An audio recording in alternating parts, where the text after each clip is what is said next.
So, in this next video, we will discuss about human respiration systems. Okay, and इसके अंदर हम समझेंगे कि कैसे कैसे रेस्पिरेशन की एक्टिविटी टेक प्लेस होती है and how does that happens in our respiration system, that also we will C.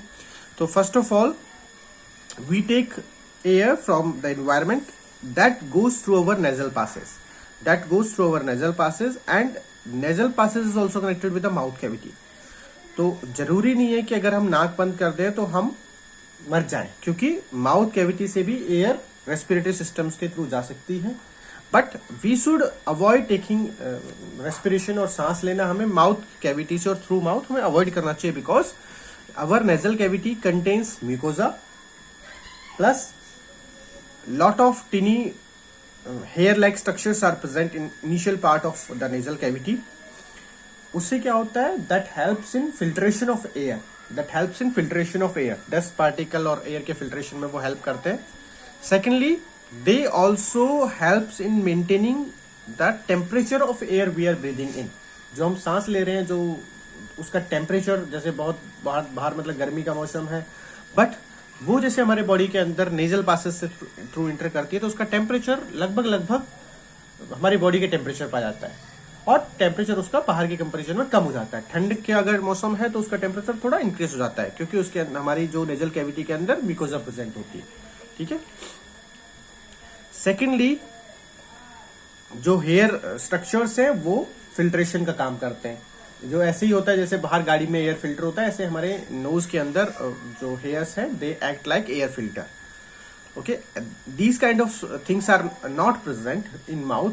Mucosa तो प्रेजेंट होती है, बट हेयर फिल्टर की तरह ना होने की वजह से we should always practice breathing by nose only. ठीक है, माउथ से हमें नहीं करना चाहिए, बट फॉर इमरजेंसी पर्पजेज और some time because of cold cough कभी कभी नोज ब्लॉक हो जाती है, we use mouth also. Then what happens, this air it goes through the windpipe, जिसको हम सिंपल सांस लेने की नली बोलते हैं. ठीक है. And this wind pipe is present next to the oesophagus. Food pipe के आगे विंड पाइप प्रेजेंट होते हैं, जो बाहर से दिखाई देता है गले के अंदर इस तरह का स्ट्रक्चर, वो एक्चुअली विंड पाइप है. एंड इस विंड पाइप के ऊपर लैरिंग्स एंड फेरिंग्स प्रेजेंट होते हैं. And these they also help us like production of voice. ठीक है, वॉइस बॉक्स, जो हमारी जो आवाज निकलती है फूड पाइप से निकलती है, वो सांस लेने के पाइप से निकलती है. जो हम बोल पाते हैं, जो हवा का प्रेशर होता है वो सांस लेने के पाइप से निकलता है. और विंड पाइप के बाद ये जो जिसको हम ट्रैकिया भी बोलते हैं, दैट डिवाइडेड इनटू 2 पार्ट्स. ठीक है, ये ट्रैकिया जो है ये 2 पार्ट में डिवाइड हो जाता है. अब ये जो ट्रैकिया है that is made up of various cartilages means flexible bone like structures. That's why we can slightly press our wind pipe. हम थोड़ा सा उसको प्रेस कर सकते हैं और उसके ऊपर कुछ सी शेप स्ट्रक्चर्स प्रेजेंट होते हैं, like this, that having some C shape structures. ठीक है, विच इज नॉट टोटली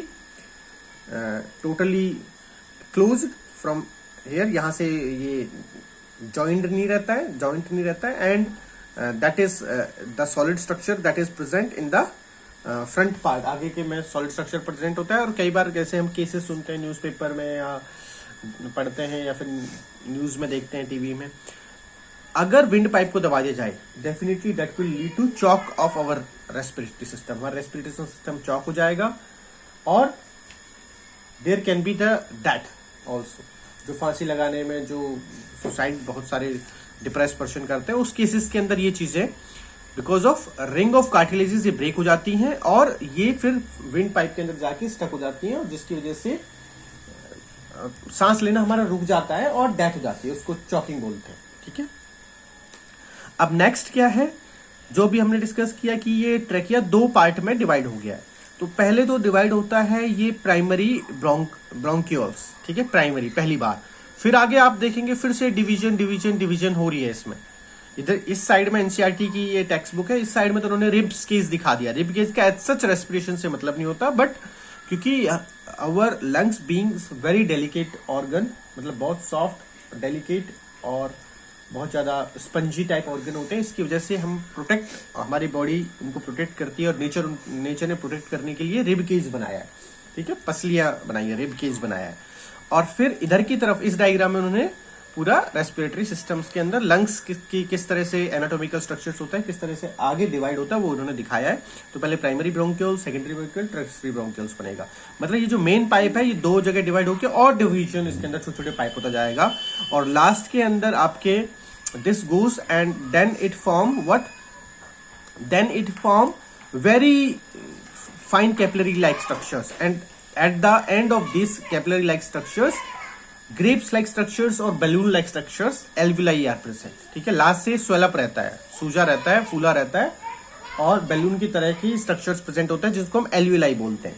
ये एल्विलाई क्या काम करते हैं, यहाँ पे ही गैसेस का एक्सचेंज होता है। एक्सचेंज मतलब लास्ट में यहाँ तक गैस आएगी, ठीक है, ऑक्सीजन आएगी, एयर का मिक्सचर आएगा, और वो हमारे ब्लड के थ्रू पास होकर के ये गैसेस का एक्सचेंज होगा। CO2 तो लंग्स के अंदर दोबारा आ जाएगी और ऑक्सीजन ब्लड के अंदर चली जाएगी। It is looking like yellow over here, but actually this completely lung structures are pinkish because they contain lot of blood supply, they contain lot of blood supply, and the colour of the lungs depend the health और the environment of the person. वो कहाँ रह रहा है, whether he is और she is consuming tobacco और taking cigarette और बीड़ी हुक्का वो सब पी रहे हैं। अगर वो कोई पीता है तो because of deposition of coal tar उसका लंग्स का कलर ब्लैक हो जाता है। अदरवाइज लंग्स पिंकिश होते हैं because they are very rich in oxygen supply और एयर सप्लाई, उसकी वजह से, और साथ साथ में ब्लड सप्लाई बहुत ज्यादा होती है, उसकी वजह से उसका कलर रेड आ जाता है। ठीक है, और जिसकी वजह से अच्छे से ऑक्सीजन का डिफ्यूजन और ट्रांसफर हो सके ऑक्सीजन CO2 का इधर से उधर। Then if we see at the bottom there is a membrane like structure that we call diaphragm। ठीक है, diaphragm, this diaphragm is shown over here in this diagram with a blackish shadow type structure which is a membrane। होता क्या है कि diaphragm actually that get like it get flattened and it get into circular shape जब depend करता है कि whether we are inhaling, हम अंदर सांस ले रहे हैं, और whether we are exhaling, हम बाहर सांस छोड़ रहे हैं, उसके ऊपर डिपेंड करता है diaphragm का स्ट्रक्चर।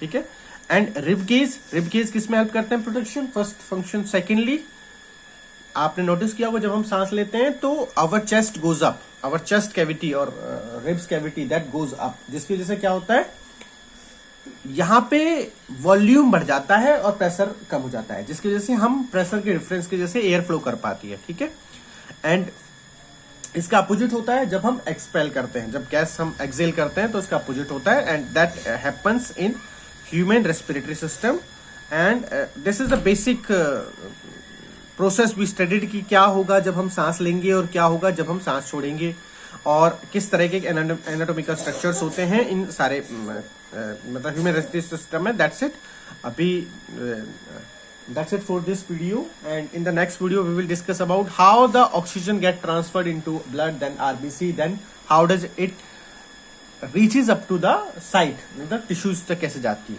ठीक है, थैंक यू।